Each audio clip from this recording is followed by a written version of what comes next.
Hello, today I'll be teaching you how to make slide gloves for longboarding, and there's many ways to do it. The first thing you'll need is gloves. Here's a good pair that you can get at Lowe's or your local hardware store for like about $5. I actually got this for 12. It came in a pack of 3, so that was a pretty good deal. Next you'll need some sort of plastic. There's a few you can use. The first pairs I've made were made out of house vinyling, the plastic stuff that goes on the side of your house. This stuff is pretty slippery, but the problem is it's kind of thin, actually very thin.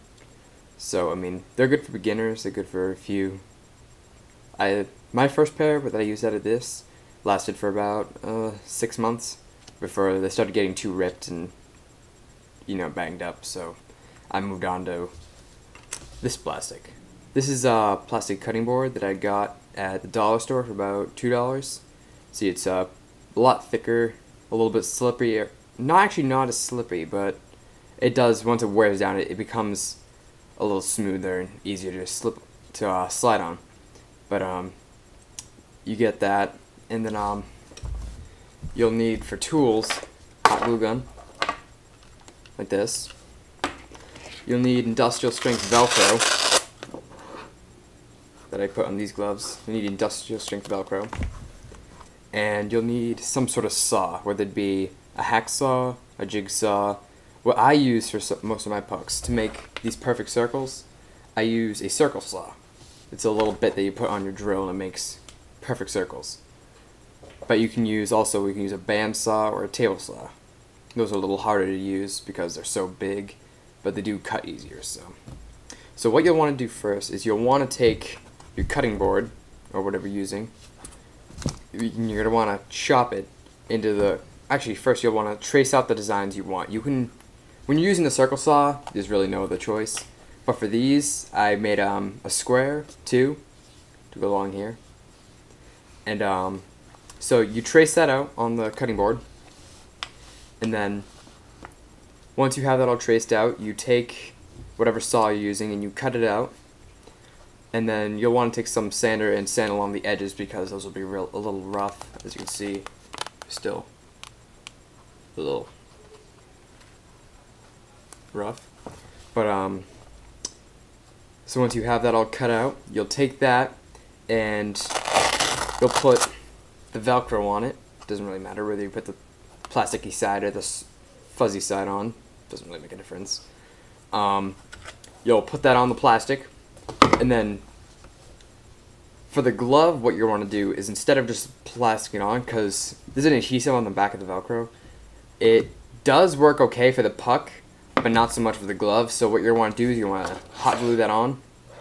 The hot glue will make sure it's absolutely positively staying on. See, if you can see right here, this is where I didn't put glue, but it stays on. So because I put glue in the middle. But yeah, you're gonna want that to be glued on nice and tight, and then you should be able to just put your pucks right on, like this. And then the reason I used Velcro, so that if the pucks get too worn out, you can just take them off and replace them. This shouldn't get worn out too quickly. All this Velcro, this will last a very long time. So there's also different designs you can use. I used the full puck, which goes on all 4 fingers, like this. But there's also a few designs you can use. The multi-finger design, like this. By the way, these are just completely glued on. You can do that too, but it uses a lot of glue. But you can also use a heating gun to melt the puck right on. That works pretty well. So for these, you could have each finger, you could have it all connected, or you could have a lobster style. And there's actually one more. I don't know what it is. It's kind of like a hybrid style. The lobster style goes like this. The hybrid style is these 3 fingers, like this. Your middle to your pinky are all attached by one puck, kind of like this. And you'd have one on your index finger, like that. That works pretty well. My friend uses that design, but I prefer either the lobster or the full finger. My first few pairs were lobsters. I decided to go with the full finger for this one for a little more protection. Also, if you want, you can add a wrist puck right here. It may require a little bit more Velcro, or you could just glue it right on, because you don't really have to replace the wrist puck. I mean, if it falls off, it's not the end of the world. It's just more of like an option that you can add on. But also make sure that when you buy your gloves, they're either medium or heavy duty, because if they're really light gloves, like really thin gloves, they'll either rip really easy or they won't be stiff enough to support your pucks. So say you're going along like this, sliding, and if you're having a flimsy glove and you hit a crack, it's going to bend real quick, and the puck will be very wobbly on the flimsy glove. So make sure you get like either like a medium strength like this, or like a heavy duty, something like that. So I hope this helped a little bit, clarified some things. The total cost for these gloves, I would say the plastic was about $2.